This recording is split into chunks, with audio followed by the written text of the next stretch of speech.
খান online Facebook পেজে আপনাকে স্বাগতম স্যার। ওই আরাফ খানের পক্ষ থেকে 50,000 টাকা আপনাকে ঈদ বোনাস দেওয়া হয়েছে। আরাফ খানের টাকা কতজনে পাইছে কি এখন পর্যন্ত আমি কোথাও কোনো অনলাইন মিডিয়ায় কোথাও পাইনি। আজকে সকালবেলা আমার এক ফ্রেন্ড তাকে হলে যে আরাফ খানের অনলাইন পেজ থেকে তার হোয়াটসঅ্যাপে নক করছে যে আপনি 50,000 টাকা পাইছেন। আপনার ব্যাংক অ্যাকাউন্ট, ডেবিট কার্ড বা ক্রেডিট কার্ডের নাম্বার চাচ্ছে। কেন ও আমাকে হুট করে মেসেজ করছে, দোস্ত এই কাহিনী কি বল। পরে আমি ওই লোকটার ভয়েসটা শুনেছি।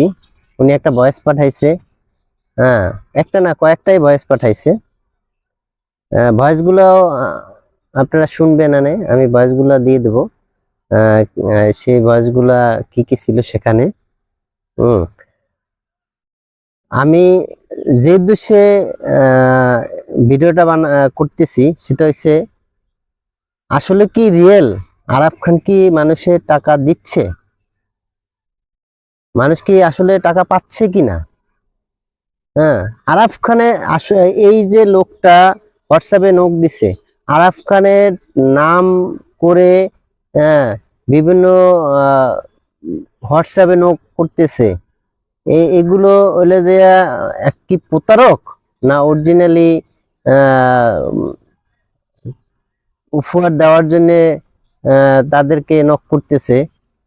আমি এটাই যাচাই করার জন্য অনেকবার ব্যাপারটা দেখছি, কিন্তু ওর কথার স্টাইলে আমার কাছে একটু ডাউট মনে হইলো যে সুবিধার লোক না, এটাই মনে হয়েছে।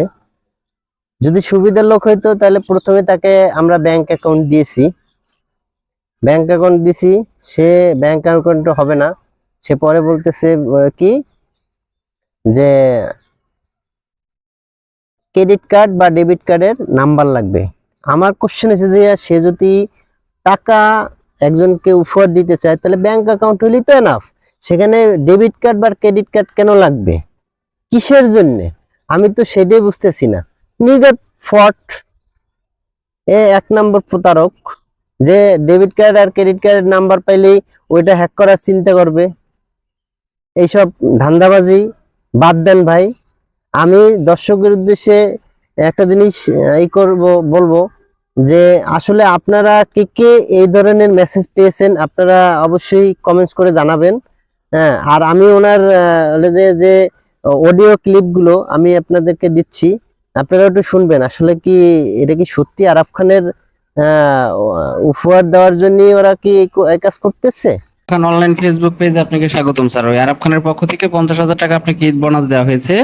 এই টাকাটা আমরা মানি ট্রান্সফার করে দিব। এটা আপনি যে কোনো ব্যাংকের এটিএম, ভিসা, ডেবিট কার্ডের মাধ্যমে গ্রহণ করতে পারবেন। এটিএম কার্ডের উপরে দেখবেন 16টা নাম্বার আছে, কার্ডের নাম্বারটা এবং অ্যাকাউন্ট নাম্বারটা লিখে দিবেন, আমরা এটা ট্রান্সফার করে দিব। হ্যাঁ, এটা যে কোনো ব্যাংকের ভিসা, ডেবিট অথবা ক্রেডিট কার্ড প্রয়োজন হবে, ঠিক আছে।